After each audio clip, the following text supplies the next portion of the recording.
This week on Hermitcraft. Not to worry, I have a permit. This just says I can do what I want. Welcome to the Hermitcraft recap. My name is PixelRiffs, our writer is LoyXP. Captions on this video were provided by Liara. Week 4 is here, and we can finally talk about Hermit Permits, the latest addition to the Hermitcraft shopping experience. Or rather, the latest addition to the Hermitcraft shop owning experience. To summarise, any resources it makes sense to have a shop for have been written on some incredibly fancy pieces of paper, split into different tiers, and divided up evenly amongst the hermits. Each hermit randomly drew 3 iron tier permits, 2 gold tier and 1 diamond tier, and in theory they should now be responsible for selling those resources in the server's shopping district. The full list of initial draws you can pause right now on the screen, kindly provided by Hermitcraft subreddit. Y'all are busy making this stuff next level, and in the meantime, I'm just trying to make it look like I have more than one pant leg. But there are a couple of other conditions. First, they're allowed to freely trade or gift permits between themselves, so anyone who really wants to own the Prismarine shop or the firework rocket business can barter with whoever holds the permit. Second, permits for some items like wool and terracotta are divided into individual colours, so unless someone works really hard to collect the whole set, the shops selling dyed materials have to be a collaborative business, with individual permit holders responsible for providing the goods and collecting the profits. And third, crime. No hermit shall be punished by the fanbase for underhanded shenanigans when it is objectively the funniest thing they could possibly do, because there's already a mafia, a group plotting a parliamentary coup, and whatever Doc M77 is doing. Don't be a narc, it's more fun this way. Anyways, what? You can also relax if you see anyone farming these resources for private purposes, because the permit is focused on distribution through the shopping district, not preventing other people from getting them through effort of their own. Anyway, the Hermitcraft economy will never be the same again, unless, they decide to repeat this in Season 11. The only other wildcard in this situation is that False Symmetry, as the sole survivor of early game demise, earns a permit that legally allows her to become the Joker. Which means she can start a duplicate business for any resource she chooses, but presumably means that Batman will try to stop her. So as the Dark Knight rises, let's take a look at all the events and mishaps that occurred on the Hermitcraft server this week. Sucked at negotiating. I was like, I mildly want this. You could have taken everything I had and somehow it's... I know! I could cry. Starting with Smallish Beans, if only because he makes his own little news show going over the permit rules and Hermitcraft recapping the post-demise collab. Here's an interview I recorded earlier with me to explain more. Hi me. Now, what is a hermit permit? One sec. Hi there me. Big fan of the show by the way. This brings Hermit News as a show to a cumulative 2 episodes 4 seasons apart, hosted by 2 completely different people. And here we try to get our show on time every Sunday. And we are yet to hear a response from them. Permission in hand, Joel hits the ground running and continues hitting it until enough place is dug up in his cliff for a glowberry farm. That's not like Joel. He'd never leave it looking ugly. Well, tough. I am, because it's a massive building that needs to go around this. By some logic, he figures this will be a more lucrative business than the mid-tier enchanted books he also has a permit for. Maybe if he were to distill those into a glowing drink, he could sell them at his newly built cyberpunk bar at the foot of his nether portal. Or maybe he doesn't want to sell death sticks and would rather go home and rethink his life. We've been talking about making a Magic Mountain chat since day 1, and there is still How no would Magic you not Mountain have chat. a Magic Mountain chat? Yeah, that surprises There's a me. mail system chat. BOO gets a little distracted on the way to his own cyberpunk city, but that's mostly because kind folks like Rendog are keen to press second place demise prizes into his hands, and he has to pick up his own permits, which include a license to sell plain terracotta and all the potions. And bamboo? It includes all bamboo items. Oh, he's got the melon! But eventually the distractions subside. He makes it to the build project, and in contrast to Impulse SV's build, B-Dub sets up a ramshackle city building with all the grime and detail you'd expect from the dystopian techno future. This is the scale. The other scale that I was working on, far too big. I'm really impressed with the scale of Impulse's thing now, because his is still larger. Trying to prevent a dystopian future for once, Zombie Cleo conspires with Iskall and False Symmetry to maybe kill Rendog, perhaps, haha JK, unless... I have spent too much of my lifetime being second to Ren. I mean, I've stolen his tie, so he. How serious are the coup intentions is for now obscure, but not as obscure as Cleo themselves are in their giant field of wheat for their giant hay bale permit. Evil lurks through every corner. That's me, I'm evil. It is also very funny to see them swinging their haymaker this hard while holding the top tier enchanted books permit, making them the only person licensed to sell mending. Thankfully, Cubfan is there with a care package of just enough emerald blocks to last a small lifetime. Book villagers, I'm going to say obtain in that sort of way that you know that I didn't steal them. Cub did. Doc M is not as kind, however, and the fact that Cleo legally steals his villagers for trading will cost them 50% of the fortune they score off the fixing manuals. We'll see who has the last laugh when Cleo is the one setting the prices. Anyway, what? Building, I was watching Jailbirds. That's how deep I sank. That's the last thing that I was able to watch on Netflix because the grind was real. Anyways, what? Even before the permits are handed out, Doc has built himself a Shrek hut, a honey and honeycomb farm in the nether, and a tunnel bore to carve the build area for another tunnel bore.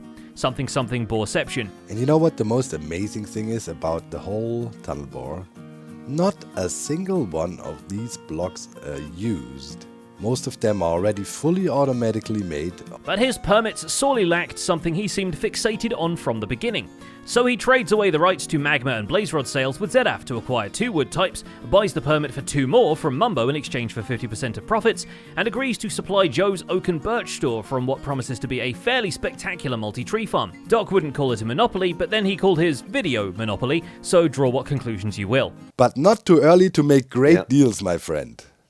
Great deals. Unfortunately, the last major obstacle is that Big Salmon owns 4 of the remaining wood types, with the cherry and mangrove permit going to Skizzleman and the netherwood types in the hands of Vintage Beef. Plus, when Doc tries to bluff them into following his lead and establishing the collective store, Joe Hills returns to point out that he still owns the permit for oak and birch, and Doc is making pretty aggressive moves for a contracted supplier. But perhaps the most confusing aspect is that with no currency restrictions imposed on the shops, Doc wants to sell all the wood types in exchange for sand, presumably so he can fuel the fire of his case for sand duplication after being denied it back in Season 9. So technically he's the owner of the license, but we got 100% bulletproof paperwork. So he's obliged to do what I want to do, and that is sand. Make them shovel sand. He has offered to let the other permit holders sell the sand back to him in exchange for diamonds, but we aren't sure if he's allowed to do that if he doesn't have the permit for diamonds. Oak and birch owner Joe Hills isn't too keen on being a puppet. Well, he is, but you know what we mean. In fact, he's looking for some advice on fashion from his server mates, and his first port of call is Zombie Cleo, who already knows a fair bit about puppets. Like, the 2 legs are when kind of... you stand still, yeah, you now have one giant leg. Yeah, it does kind of read like a skirt. When it comes to dressing up a business establishment, though, Joe has some experience, and a bunch of the items covered by his permits go up for sale in a kind of outdoor market almost immediately. There's a pretty comprehensive book fair if you're after the B-list paperbacks, and the name tag trade proves pretty popular. But after a few trades for some of his more desirable permits, he's left waiting for other hermits to set up their shops so he can shop for the stuff to build his other shops. You know, messages from my viewers saying that you're running around claiming that you've got 3 log permits. And I'm pretty sure that I've got one of them right here. So it doesn't matter.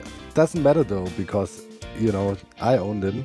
No, you don't. In the meantime, he and Cleo farm some Wither skeleton skulls, and Skizzleman helps him take down the Wither, although the true credit should go to the Iron Golems. We're mostly amused by the fact that the Wither was the first thing Joe successfully shot an arrow at on the servers so far. Make 'em count, Joe. Joe, well done. You say that. Why did I say that? Go get him, fellas! Tango Tech and Gemini Tay have a few issues fighting their Wither, but only because they were too focused on the secondary objective of getting the thing to dig deep slate for them. Stupid thing. Well, that was disappointing. Yeah, good idea, Tango. I honestly, I've done this in the past, and they just keep chasing you, and maybe they changed their AI? It's like it... Their fight got so bad they needed Skizzleman to come in and help turn the tide, though Skizz owed Gemini Tay one anyway for helping reincorporate his former pyramid foot into the local terrain. I'm, saying this, I don't terraform very often, Skizz. This is not one of my strong suits. Believe me, you are the authority right now. Once Tango himself was uncorporated from the local terrain, he actually used the beacon they earned as a boost for his new raid farm. Built violently in one time lapse, this design showers him in resources, much needed for his ambitious business venture, to auto-craft every redstone component in the game and promptly sell it, now that he convinced Wells Knight to surrender his half of the redstone permit. Now this is a design by a YouTuber that just goes by Nash, less than 2k subs, but is making some amazing raid farms. Wells will be paid half of the proceeds from his patented mechanisms, and also allowed to take the merchandise free of charge. But with the advent of auto-crafting, that might actually save the store from overinflating the market in the first place. I know that you have plans to automate all of the redstone things. So I know that you're going to be doing not a whole lot once you actually have said automation set up. Well, I mean, okay, you're right. Another one of Wells's permits goes out to Good Times with Scar in exchange for him building a cave ceiling for Wells's storage basement. Now Scar got Blackstone, Wells Knight's got bricks, and Hypnotized has a tunnel to Wells Knight's storage room in his basement for some reason. Okay, wait, what? Oh, so does that mean that your storage is now my storage? I mean, if my storage is now your storage. Forbidden from building a bridge to Hypno's backyard, Wells apparently dug a different passage to his property, only expanding the area Ijevin agreed to decorate in exchange for netherite. Picking a fight with the guy who has a lava bucket permit is certainly a choice there, Wells. One person extremely happy with their bling scroll is Gemini Tay, who's drawn the coral permission out of the bunch. By then, she was already midway through constructing a sort of fish shop, which less so sells fish and more so is a fish. The foundation is a giant head of the anglerfish. Much to the envy of Grian, not only is Gem more one with the ocean than he could be, Mom apparently lets her have 2 snails. Not just the one Grian unleashed on the server, a pink snail crashes into the ground by Gem's lighthouse. You've been chosen. I've been chosen! You've been chosen. It's perfect. This Junji Ito plot remains fittingly obscure, but what Grian makes perfectly clear is that he's mad Scar snatched another mending book out of the loot table before he could. So much so he replaces his fishing book vision board with a painting of the very betrayal. Call that his spite chamber. Guess we can write off all that salt as him being one with the ocean after all. I would buy an oil painting of this, and you. And we had a great chat. And you stole it like that because I had to change the painting. Maybe the introspecting really did work, because at 6,838 fish caught, Grian does finally get his one fish that looks like a book and glistens. But by then, there's a different treasure he craves, the right to sell Prismarine on the server, and it just so happened to find its way to Mumbo Jumbo. And you know, me and the ocean, we're kind of close, so I am... Yeah, I can smell. This is hilarious because it's not even where it started out. The Prismarine permit was originally drawn by Cubfan135, who then traded it for the explosive fireworks license, which sounds like the most threatening deal for the server, given prior experience. Oh, baby. Gitler Blackstone, explosive fireworks. All right, man. All right. Best of luck. Best of luck. Well, that's the second time we said the same thing. It is getting a little bit awkward. We better go our separate ways before we start, like, tearing holes in time and space or something like. But Mumbo is keen to trade the Prismarine permit on, simply to fund his latest redstone project, a mechanism which will allow him to look up information on all the other contraptions he builds on the server. It's like his own personal wiki, which will probably come in useful for the later stages of the server, where he walks into a room and forgets what he came in for, and then the room kills him, probably. We see this come together in creative mode, but back on Hermitcraft, he gets the bright idea to see what else he can encourage Grian to throw into the deal. This goes far enough that Mumbo eventually just feels bad and owns up to what he was doing, at which point it's him who has to chase Grian down because he does actually want the permit to make iron and gold shops. Now we might be talking. Now you've thrown into question the valuableness of the 12 bamboo. He does throw in the wart permit to sweeten the deal, question mark, question mark, question mark. I can't believe you could have taken everything I had and somehow it's... I know. I could cry. I could actually cry. And you have a better mustache than me. This has been a terrible experience. Meanwhile, Good Times with Scar experiences a different kind of communication breakdown.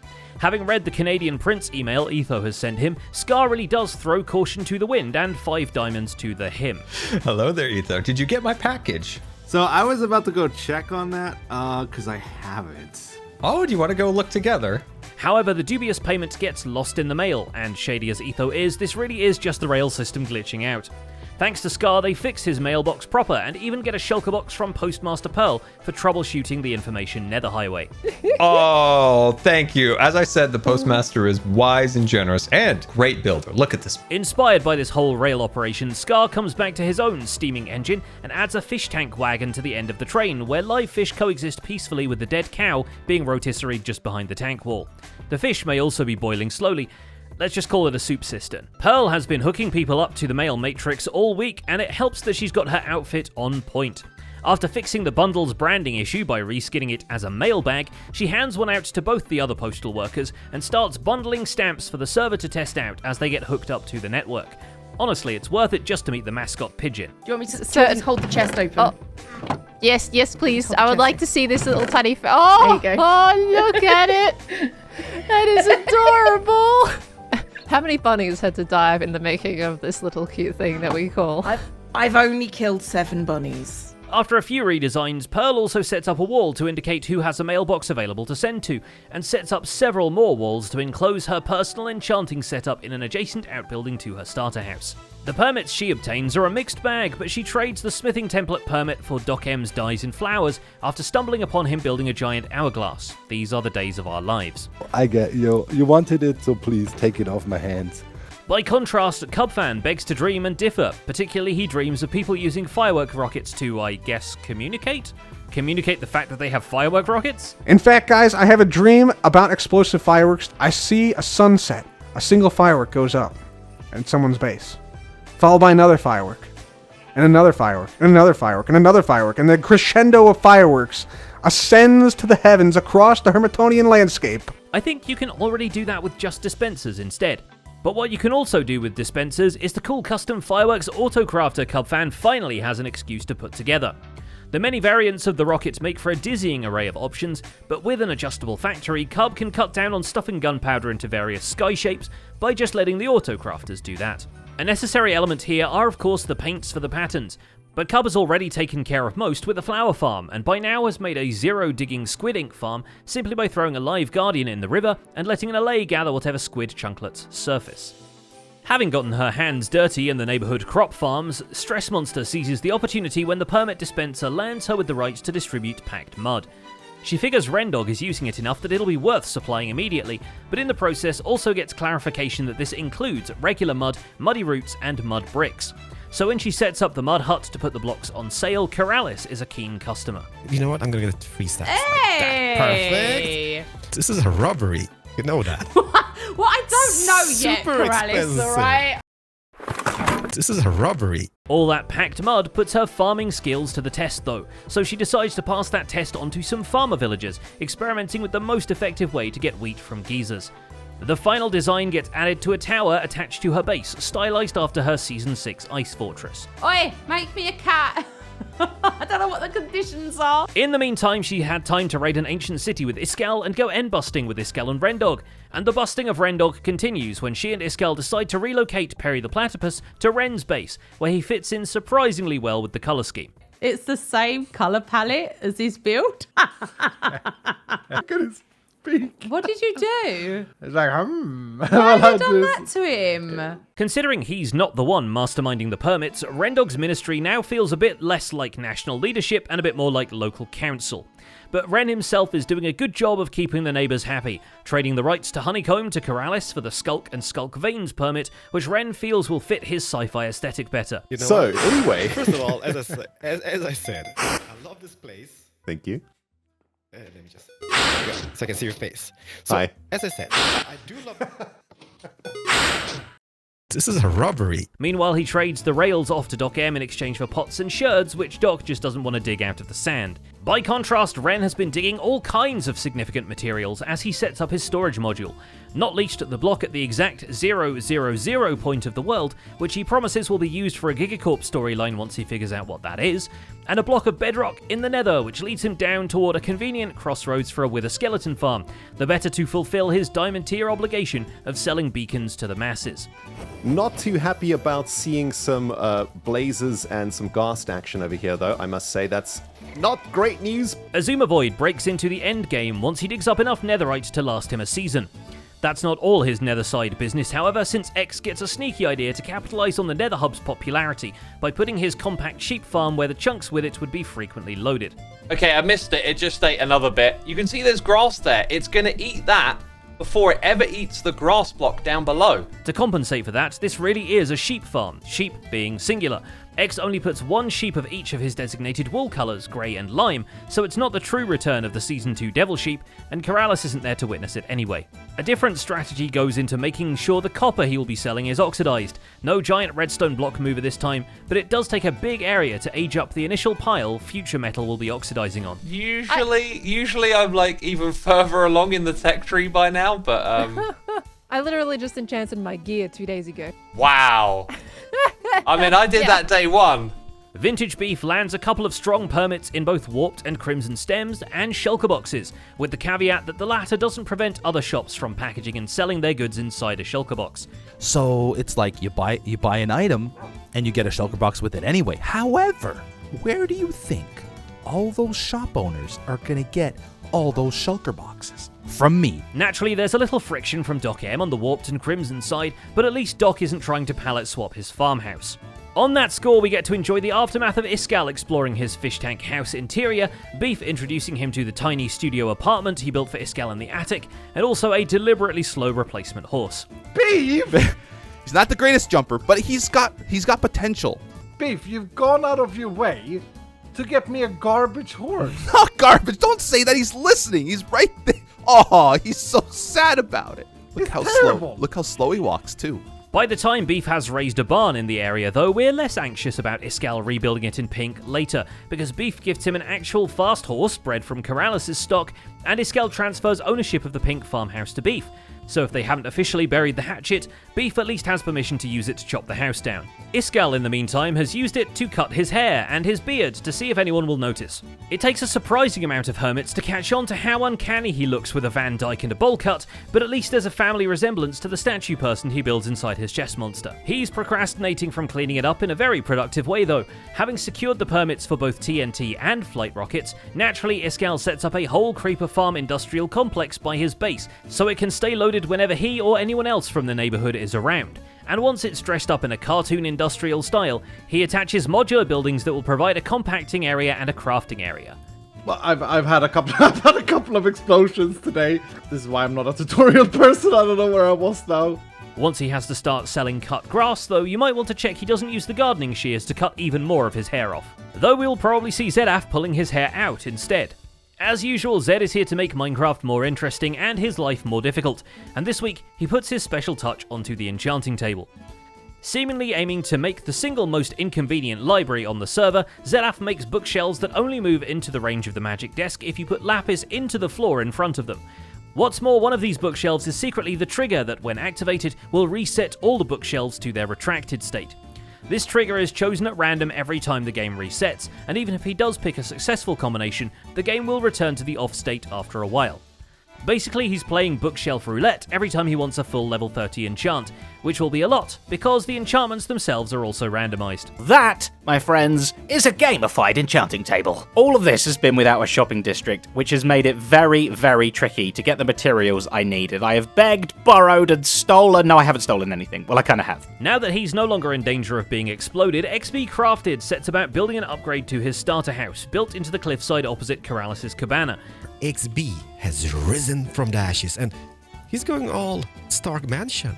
And by the time the permits have been handed out, it's got a sanded wood floor, a storage area, and an auto smelter is coming together.